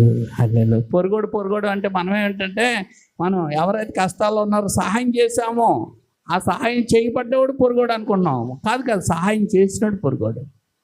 అందుకే ఈ పొరుగోళ్ళలో ఎంతమంది వెళ్ళారు? ఒకడు శాస్త్రులు, ఒకడు పరిసైడు. వాళ్ళు ఎవరో అన్నీ తెలిసిన వాళ్ళు వెళ్ళారు, నీతిమంతులు అన్న వాళ్ళు వెళ్ళారు, కానీ వాళ్ళు చేశారా? ఇప్పుడు క్రైస్తవుల్లో కూడా చాలామంది నీతిమంతులు ఉంటూ ఉంటారు. వాళ్ళు చేస్తారా? అందరూ చేస్తారా? చేయలేదు. కానీ చేసినోడు వాళ్ళకి పొరుగోడు. చేయలేని వాళ్ళు ఎవరో తెలియదు. వాళ్ళు దేవుని స్తోత్రం. అర్థమవుతుందా మీకు? అందుకే గుడ్ సమరైటన్ అంటే, ఆ సమరయుడు అంటే జాతి తక్కువడు. మనిషి జాతి తక్కువడే కానీ అతని గుణం గొప్పది. హల్లెలూయా. అతడు చేసే పని గొప్పది. వీళ్ళు జాతి ఉన్న వాళ్ళే కానీ వీళ్ళు జాతి ఉన్నది కానీ వీళ్ళ గుణం లేదు. అందుకే నేను అంటాను, మనుషులు గుణాన్ని బట్టి చూడాలి కానీ నీ జాతిని, నీ నీ నీ అందాన్ని, నీ ఉన్నదాన్ని బట్టి కాదు. దేన్ని చూడాలా? గుణం. అందుకే అన్నాడు గుణవతి అయిన భార్య. ఈ గుణవతి అయిన భార్య ఎవరికి దొరికితే వాడు అదృష్టవంతుడు అన్నట్టు, మనకు కూడా గుణవతి అయిన భార్య అలాగే యేసుప్రభుకి దొరికితే యేసుప్రభుని సంతోషపెట్టేవారిగా ఉంటాం. హల్లెలూయా. అంటే గుణవతి అయిన భార్యగా ఒక పురుషుడు దొరికితే ఆడు అదృష్టం. గుణవతి అయిన భార్యగా యేసుక్రీస్తుకి దొరికితే యేసుక్రీస్తుని సంతోషపెట్టేవారిగా ఉంటాం. అందుకే బైబిల్లో ఏముందో తెలుసా? ఏమంటే దేవుడి దగ్గరకు వచ్చిన వాళ్ళు అందరూ ఆశీర్వాదం కాదు, ఆయనకి ఇష్టలైన మనుషులకు ఏముంది? ఆయనకి ఇష్టలైన మనుషులకు భూమి మీద సమాధానం. ఆయనకి ఇష్టలుగా ఉండాలి. అందుకే ఒక కుష్ఠరోగి వచ్చాడు, స్వస్థపరిచి అన్నాడు. అంటే నీవు స్వస్థత పొందుట నాకు ఇష్టమే అన్నాడు. హల్లెలూయా. అంటే ఆయనకి ఇష్టమైతే నీకు ఏదైనా జరుగుతుంది. హల్లెలూయా. అందుకే మనం ఎలా మారిపోవాలా? ఆయనకి ఇష్టంగా మారిపోవాలి. హల్లెలూయా. హల్లెలూయా. చూడండి 2వ కొరింథీ పత్రిక 4వ అధ్యాయం 8-9 వచ్చినాను. అందుకే మనం మనుషులకి ఇష్టంగా బతకద్దు, ప్రభుకి ఇష్టంగా బ్రతుకుదాం. హల్లెలూయా. 2వ కొరింథీ పత్రిక 4వ అధ్యాయం 8-9 వచ్చినాను.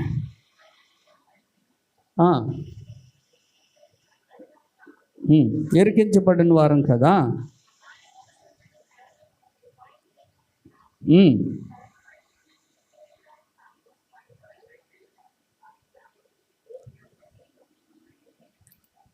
దేవుని స్తోత్రం. ఎటు పోయినా కూడా శ్రమ పడుతున్నారట. అమ్మ ఎలాగెళ్ళినా శ్రమలు పెట్టేవాళ్ళు. మంచి వాళ్ళకి ఎక్కువ శ్రమలు వస్తూ ఉంటాయి. దిక్కుమాలకి, దరిద్రులకి ఎవరికి శ్రమలు రావు. ఎందుకు రావు? ఎక్కడ మాట అక్కడ ఆడుతూ ఉంటారు వాళ్ళు. ఎక్కడ వేసే గొంగలే అక్కడ అన్నట్టు, ఎక్కడ మాట అక్కడ మాట్లాడుతుంటారు. ఏమండి? వాళ్ళకి ఎక్కడ గొడవలు రావు, హ్యాపీగా బతికేస్తారు. ఇంతకీ ఎవరికి సమస్యలు తెలుసా? నిజం చెప్పే వాళ్ళకి, నీతిగా ఉన్న వాళ్ళకి, మంచి చేసే వాళ్ళకి, యథార్థంగా ఉన్న వాళ్ళకి ఎక్కువ ఏవొచ్చేస్తూ ఉంటాయి. ఎటు పోయినా అటు వెళ్ళిన వస్తూ ఉంటుంది, ఇటు వెళ్ళిన వస్తూ ఉంటుంది, అటు వెళ్ళిన వస్తూ ఉంటుంది. అలాగని కొంతమంది ఏమంటారు తెలుసా? నీతికి రోజులు లేవండి ఈరోజు, మంచికి రోజులు కావండి ఈరోజు. అంటే ఎలాగా? నువ్వు పనిమల్లా ఉండని మాట్లాడుతూ ఉంటారు, లోకమైన మాటలయ్యి. కానీ దేవుడు అంటున్నాడు ఏమంటే, ఇక్కడ పౌలు అంటున్నాడు, ఏమంటున్నాడు? ఎటు పోయినాను శ్రమ పడుచున్నాను, ఇరికించబడుతున్నారు. కొంతమంది ఇరికించేస్తూ ఉంటారు, మళ్ళీ ఆళ్ళీళ్ళు తిట్టుకుంటారు, ఆళ్ళీళ్ళు అనుకుంటారు. ఇక్కడికి వచ్చి అంటారు ఏమంటే, చూడండి ఎలాగంటే అది తప్పు కదా, అలాగే ఎందుకు అన్నావు అనుకో, వెళ్ళి నిన్ను తిట్టారు అని ఇద్దరు కలిసిపోయి మళ్ళీ వచ్చి నువ్వు తిట్టావా లేదో చెప్పమంటారు. వాళ్ళు కొట్టుకుంటే వాళ్ళకి సంబంధం, కానీ నీకు సంబంధం ఏంటి? కానీ నిన్ను ఇరికించేసారు. అందులో ఇరికించే వాళ్ళు ఉంటారా? భలే ఇరికించేస్తారండి బాబు. ఇదేంటి నాకు వచ్చింది ఎందుకు రా బాబు, అసలు నేను వద్దన్నాను, ఉండు ఉండు ఉండు అని చెప్పారు, నాకెందుకు వచ్చింది బాధ అని ఒక్కోసారి మనం అనుకునే సందర్భాలు ఉంటాయి. పౌలు కూడా అది అంటున్నాడు. ఏమన్నాడు? ఇరికించేశారట. ఏమంటారా? ఇరికింపబడి వారము కాము. అంటే మనం ఆ మధ్యలోకి వెళ్ళకూడదు. వెళ్ళలే ఇద్దరు ఏదో అనుకున్నారు కదా, ప్రార్థన చేద్దాం, మీరు ఇద్దరు మారుతారని చెప్పాలి. కానీ ఆ మధ్యలోకి వెళ్తే ఏమైపోతాం? మనం ఇరుక్కుపోతాం. చాలామంది మధ్యలోకి వెళ్ళి ఇరుక్కుపోతున్నారు. వద్దు, ఇరుక్కుపోవద్దు. తర్వాత యేసు యొక్క అక్కడ ఏముందండి? తరమబడుచున్నాను. మనం తరుముతున్నారు చాలామంది అనేక రకాలుగా. మన దిక్కులేని వాళ్ళవా? ఎవరి దిక్కు? అదే మన తండ్రి దేవుడు. మన దిక్కులేని వాళ్ళే కాదు, ఆయన చెప్తే పరిస్థితులు మార్చేస్తాడా? పడద్రోయబడినను మనల్ని ఎంతోమంది తోసేయచ్చు, కానీ మనం నశించిపోము. మన దేవుడు మనల్ని ఏం చేస్తాడు? లేవనెత్తుతాడు. దేవుని స్తోత్రం. ఇది మనకు తెలియాల, ఈ విషయాలు మనకు తెలియాలి. అంటే అన్ని వైపుల ఇబ్బంది కొంచెంన్నా కానీ మనం ఏమవట్లేదంటే, పౌలు కృంగిపోవట్లేదు. ఎందుకు కృంగిపోవట్లేదు? దేవుడిని చూస్తున్నాడు. ఎవరిని చూస్తున్నాడమ్మా? దేవుడిని చూస్తున్నాడు. హల్లెలూయా, హల్లెలూయా. అంటే ఒక మాటలో చెప్పాలంటే, బాహ్య కష్టాలు ఎన్నున్నా అంతరంగ శాంతి కోల్పోలేదు పౌలు. బాహ్యమైన కష్టాలు అనేక ఉన్నాయా? ఉన్నాయి. కానీ లోన మాత్రం ఏం కోల్పోలేదు అండి? శాంతి కోల్పోలేదు. పరిస్థితులపై ఆధారపడకూడదు. పరిస్థితులు మార్చే దేవుడి మీద ఆధారపడాలా. హల్లెలూయా, హల్లెలూయా. సమస్య నుండి పారిపోకూడదు, మనస్సును క్రీస్తు మీద నిలబెట్టుకోవాలా. హల్లెలూయా. వాక్యమే నిజమైన మార్గం. మనసు నూతనమైతే దేవుని కార్యం జరుగుతుంది. ఏమవ్వాలా? వాక్యమే నిజమైన మార్గం. ఆ వాక్యం చెప్తున్న మార్గంలో నువ్వు మనసు నిలిపితే కనుక దేవుడి కార్యం జరుగుతుంది. ఏం జరుగుతుంది? అది ఈ 3 మాటలు, 3 పాటలు ఇప్పుడు చెప్పిందంత పాటే. హల్లెలూయా. దేవుడు ఈ పాట రాయించాడు. ఏంటంటే దేవుని వైపు చూపు తిప్పుకోవాలి. ఎవరి వైపు? విజయం తీరాన్ని నేను దేవుడు చేరుస్తాడు. హల్లెలూయా. మానసిక ఒత్తిడి మంచులా కరుగును. మానసిక ఒత్తిడి ఏమవుతుందట? మంచులా కరుగుతుందట. క్రీస్తు నీ తోడుంటే శాంతి దొరుకుతుందంట. క్రీస్తు తోడుంటే శాంతి. ఒకసారి కొత్తగా పెళ్ళయిందట ఒక అమ్మాయికి. కొత్తగా పెళ్ళైతే మీకు ఒక విషయం తెలుసా? ఒక అమ్మాయికి పెళ్ళైన తర్వాత అత్తారింట్లో అత్తగారికి కోడలకి ఎందుకు గొడవలు ఎక్కువ వస్తాయి తెలుసా మీకు? ఎందుకు వస్తాయి గొడవలు? ఎందుకు వస్తాయంటే ఆ కోడల మనసు అత్తగారికి తెలీదు, అత్తగారి మనసు కోడలకి తెలీదు. వాళ్ళు కొత్త వాళ్ళు ఎవరండి? కొత్త. ఎవరికి కొత్త? అత్తగారికి కొత్త, కోడలకి కొత్త. మరి భర్తకి ఆవిడకి ఎందుకు గొడవ రాదు? చెప్పండి అమ్మా. భర్తకి ఆవిడకి ఎందుకు కోపం రాదు? భర్త భార్యని అర్థం చేసుకుందాం అంటాడు. అంటే భార్య భర్తను అర్థం చేసుకుంటానికి వారు ఉంటారు. ఎందుకంటే వారు ఏక శరీరంగా ఉంటారు కాబట్టి అర్థం చేసుకుంటానికి దగ్గరగా ఉంటారు. వీళ్ళిద్దరూ దూరంగా ఉంటారు కానీ ఎదురెదురుగా పడతా ఉంటారు. దూరంగా ఉంటారు, ఎదురెదురు పడతా ఉంటారు. అందుకే అత్తగారు అంటది, నా మాట వినట్లేదండి ఈవిడ అంటది. కోడలు అంటది, నా మాట ఆవిడ వినట్లేదు అంటది. చూసారా? నా మాట ఆవిడ విందు, ఆవిడ మాట నేను విన్నా. అదే గొడవ. అత్తగారికి కోడలకి అయ్యే గొడవ ఏమండి. కాబట్టి ఈ మాట అంటే మా అమ్మ నన్ను బాగా అర్థం చేసుకుంటుంది అంటది పిల్ల. అవును, మీ అమ్మ బాగా అర్థం చేసుకుంటుంది. ఎందుకంటే చిన్నప్పటి నుంచి నేను పెంచింది కాబట్టి మీ అమ్మే బాగా అర్థం చేసుకుంటుంది. దేవుని స్తోత్రం. హల్లెలూయా. అత్తగారు ఏమంటుంది తెలుసా? నా కొడుకు బాగా అర్థం చేసుకుంటాడు నన్ను అంటది. ఎందుకు? ఆవిడ మెచ్చుకుంది కనుక. మరి ఇద్దరు అర్థం చేసుకోవాలంటే ఏం చేసుకోవాలా? సమయం పట్టే వరకు వెయిటింగ్ చేసుకుంటూ సర్దుకుపోతూ ఉండాలా. ఆటోలో మాత్రం సర్దుకుపోదామంటే బాగానే ఉంటుంది, కానీ ఇంటిలో సర్దుకుపోవడం మాత్రం చాలామందికి చేతన అవ్వట్లేదు. సర్దుకుపోతే అంటే మా అత్తగారు మా అమ్మలాగా ఏదో అన్నదిలే అని సర్దుకుపోతే అక్కడ ఏముండదు. నా కూతురు అలాగే ఈవిడేదో అన్నదిలే అంటే ఉండదు. కానీ ఏమండి, నా కోడలు కాబట్టి నేను చెప్పినట్టే చేయాలని అత్తగారు, మా అత్తగారు మా అమ్మ కాదు అని ఆవిడ ఉండటం వల్ల అత్తగారు ఏం కాలేదు, అమ్మ కాదు, నన్ను అర్థం చేసుకోవట్లేదు, అమ్మ కాదు. ఇలాగ ఉండడం వల్ల కుటుంబాల్లో సాతాను ఎక్కువ గొడవలు పెడతా ఉన్నాడు. ఇలాగే గొడవ పెట్టాడట. గొడవ పెడితే వాళ్ళ మావికి చెప్పిందండి, మొన్నే చాలా ఇలాగా ఇడాకులు ఇచ్చేసుకుంటాం అని చెప్పారట. ఏంటి అప్పుడే ఇడాకులు? ఏంటి ఇంట్లో గొడవలు రాకని ఇడాకులు ఇచ్చేసుకుందాం అని అన్నారట. వీళ్ళకి తెలియదు కదా విడాకులు ఇచ్చేసుకుందాం అని. అంటే అప్పుడు వాళ్ళ మావి అన్నాడంటే ఇడాకులు ఇవ్వడం కదా, మీ అత్తగారిని చంపే, ఏ గొడవ లేదన్నాడట. అంటే ఆ ఐడియా ఇంకా బాగా నచ్చింది. ఎందుకంటే మా ఆయన మంచోడు, మా అత్తగారు చెడ్డదని. ఒక ఆయిల్ ఇచ్చాడట. ఏమి ఇచ్చాడమ్మా? ఆ ఆయిల్.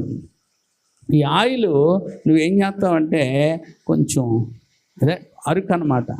ఇది నువ్వేం చేస్తావంటే అన్నంలో కలిపేసి పెట్టే, కొంచెం రోజుకి క్షీణం అయిపోతుంది. అయితే నువ్వేం చేయాలంటే మీ అత్తగారు అనుకూలంగా అనుమానం రాకుండా ఉండాలి, ప్రేమగా ఉండాలి. లేకపోతే నీ ప్లాన్ అయిపోతే నువ్వు అయిపోతావు అనగానే ఇంకా అత్తగారిని ఎలా చూస్తుందంటే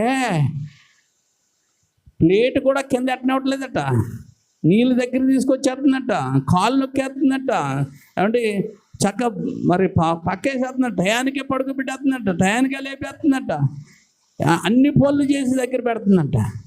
ఇక ఆవిడ అనుకుందంటే ఇచ్చి ఎంత దారుణమైన దాన్ని నేను ఎంత అనుకున్నాను, నా కూతురి కంటే బాగా చూస్తుంది, ఇలాంటి కోడల్లా నేను ఎన్ని రోజులు దూషించాను, అది చేశాను ఇది చేశానని మురిసిపోయి ఆ తాళాలు కూడా గుర్తు కూడా ఇచ్చేసి అన్నీ నువ్వే చూసుకోమ్మా, నాకు ఇంకేం పని లేదని హ్యాపీగా కూర్చొని ఇది ఉంటే వెంటనే ఏమంటే ఈవిడికి ఏడుపు వచ్చేస్తుందట.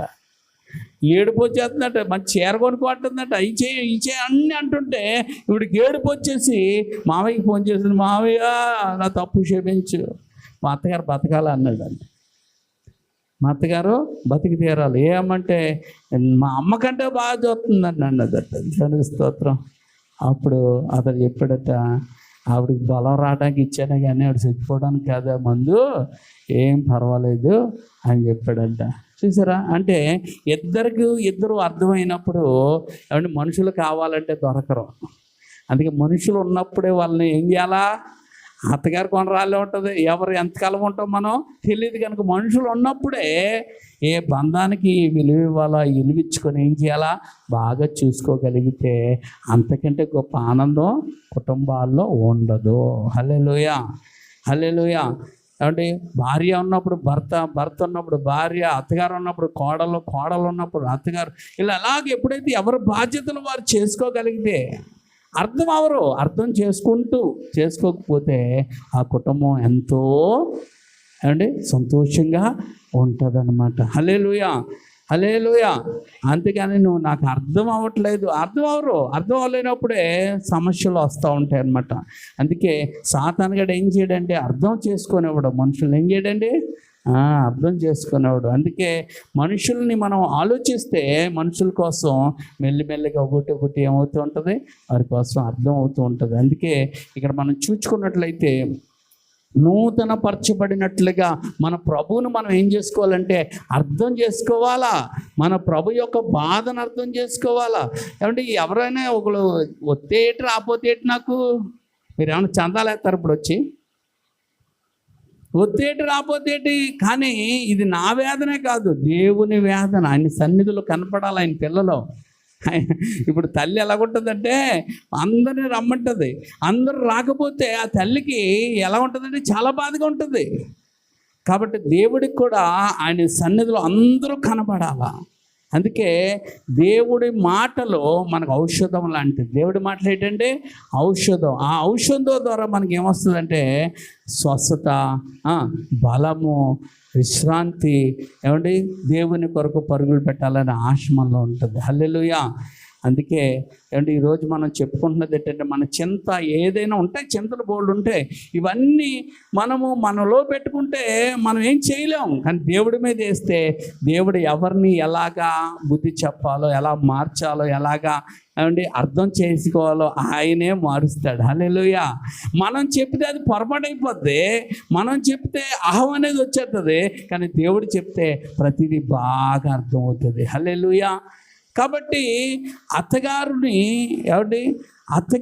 కోడలు తల్లిలాగా ఉంటే కోడలు అత్తగారిని ఎలా చూసుకోవాలా, కూతురులా చూసుకోవాలి. అత్తగారు కోడల్ని కూతురులా చూసుకోవాలి. ఇలా చూసుకునే తత్వం వెంటనే అవ్వదు, మెల్లిగా అవుతూ ఉంటుంది. హల్లెలూయా. కానీ ఈ మధ్యలో ఏమవుతుంటాయి గొడవలు. అందుకే ఈ మనుషులు వింటున్నారు కానీ చేయట్లేదు. చేసి చూడండి, ఎక్కువ ప్రేమ చేసి చూపడండి. మనం చెయ్యవలసిందేదో మనం చెయ్యండి. అప్పుడు వాళ్ళు లొంగకపోతే దేవుడు వారిని ఏం చేస్తాడంటే గద్దిస్తాడు, వారిని ఏం చేస్తాడంటే శిక్షిస్తాడు కూడా. అందుకే మనం ఏదున్నా మనుషుల కంటే ఎవరికి అప్పగించాలా, దేవుడికి అప్పగించాలి. ఎందుకంటే ఆయన ఏదైనా చెయ్యగలడు. హల్లెలూయా. భయంకరమైన ఏమంటే దేవుని వ్యతిరేకం కలిగినాడు అనమాట. ఎవరు? ఈ సౌలు అన్న అతను. అలాంటి సౌలును దేవుడు ఏం చేశాడు?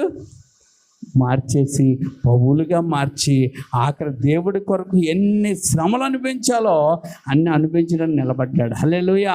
కాబట్టి నేను చెప్పేది ఏంటంటే మన దేవునికి అప్పగించి మనం ప్రార్థన చేస్తే దేవుడు మన ప్రతి అవసరము తీర్చడమే కాదు, మన జీవితాల్లో గొప్ప కార్యాలు చేసి మనల్ని సాక్షులుగా నిలబెట్టి అనేకుల్ని ప్రభు దగ్గర నడిపించడం నేను వాడుకుంటాడు. దేవుని స్తోత్రం.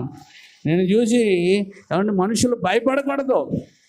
అంటే సంఘంలో సాతాను ఏం చేస్తున్నాడంటే ఎలా నడిచినా పర్వాలేదు అని నేర్పుతున్నాడు. అలా కాదు, దేవుడు చెప్పినట్లే నడవాలి. హల్లెలూయా. నీ ఇష్టాల్సింది అంటే చాలామంది పరుగు పెడతారు కదా, ఎలా పరిగెడితే అలాగే అందరికీ బహుమానాలు రావు. గీతలు గీస్తారు, ఆ గీతల్లోనే పరిగెట్టాలి. హల్లెలూయా. గీతల్లో పరిగెట్టినోడికి ఏమొస్తుందమ్మా? ప్రైజ్ వస్తుంది. అలాగే దేవుడు గీసిన గీతలో నడిచిన వాళ్ళకి ఆశీర్వాదం, దీవెన, ఏమంటే దేవుడి మేలు జరుగుతాయి. అలాగ నువ్వు జీవించినంత కాలము ఏ మేలు ఆశపడతావు కానీ ఏది నువ్వు పొందుకోలేవు అనమాట. అందుకే క్రీస్తు యేసు మహిమలో తీరుస్తానన్నాడు. ఎందులో తీరుస్తాడు? ఆ మహిమ ఎవరి మీదకి వస్తుందంటే అంటే ఆ మహిమ ఎవరి మీదకి వస్తుందంటే రూపాంతరం చెందిన వారి మీదకి వస్తుంది. దేవుడి మహిమ ఎవరి మీదకి వస్తుంది? రూపాంతరం చెందిన. ఆ రూపాంతరం చెందిన వాళ్ళకే దేవుడు కార్యం చేస్తాడు. అంటే మరి మాకు జరిగే వాళ్ళకి జరిగే ఆ చిన్న చిన్నవి కాదు, కార్యాలు వెంబడి కార్యాలు వెంబడి కార్యాలు ఈగా జరిగిపోతూ ఉంటాయి అన్నమాట. అలాగే నన్ను చూడాలనుకుంటున్నాడు ఆ దేవుడు. హల్లెలూయా. 1, 2 చూసి అయ్యేనేమో అనుకుంటున్నావు నువ్వు, అవి కాదు, ఇంకా బోల్డ్ చేస్తాడు. ఇప్పుడు ఎవరికైనా తెలియని వాళ్ళు మనల్ని పిలిచారనుకోండి, అక్కడికి వెళ్ళి ఏం చేస్తాం? ఏదో గిఫ్ట్ ఇస్తాం. అర్థమవుతుందా? ఏదో గిఫ్ట్ ఇస్తాం, అంతేనా? కానీ తెలిసిన వాళ్ళు పిలిచారు, హోదా ఉన్న వాళ్ళు పిలిచారు, వాళ్ళ దగ్గరికి వెళ్తే వాళ్ళు ఏమిస్తారు? నువ్వేవక్కర్లేదు, వాళ్ళు ఇస్తారు మన గిఫ్ట్. దేవుని స్తోత్రం.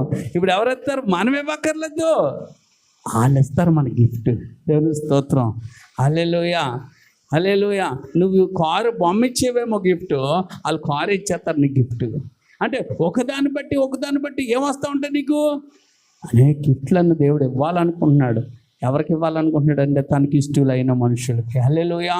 కాబట్టి మనం ప్రార్థన చేసుకుందాం. ప్రభువా, ఈరోజు నాతో మాట్లాడావు, ఈరోజు సౌలును పౌలుగా మార్చుకున్నావు, నీకు వందనాలు. ఇగో మరియా నాయన నీ పాదాల దగ్గర నేర్చుకుంటే మార్త వ్యర్థమైన పనులు పెట్టుకుంది, దానివల్ల మార్త గద్దించబడ్డది. లోబడ్డిన మార్త విషయంలో గొప్ప కార్యం జరిగింది. ఈరోజు మేమందరం లోబడతాం. ఇగో ఈ రోజు నుంచి నీ పాదాల యొద్ద మేము కనిపెట్టేవారుగా నీ దీవెన ఆశీర్వాదాలు మేము మా సంఘం అంతా పొందుకొని మా సంఘాల్లో మా కుటుంబాల్లో అద్భుతాలు జరగాలి నాయన. మా కుటుంబంలో ఎవరైతే మారలేదో వారు మారాలా నాయన. మా కుటుంబాల్లో లోటులు తీరాలా, మా కుటుంబంలో పరిస్థితులు మారాలా, మా కుటుంబంలో గొప్ప కార్యాలు జరగాల, మా కుటుంబాల్లో గొప్ప శుభకార్యాలు జరగాల, మా కుటుంబంలో నాయన కార్యం వెంబడి కార్యం చేస్తూ నీ పనుల మీద సారిగా ఉత్సాహంగా ముందుకు సాగే కృప నాకు ఇక్కడ ఉన్న వారికి మన అందరికీ మీరు దయచేయండి ప్రభు అని మనందరం ప్రార్థన చేద్దాం. హల్లెలూయా. హల్లెలూయా. హల్లెలూయా. దేవా, నాతో మాట్లాడావు నాయన, నిజమే మా ఒత్తిడి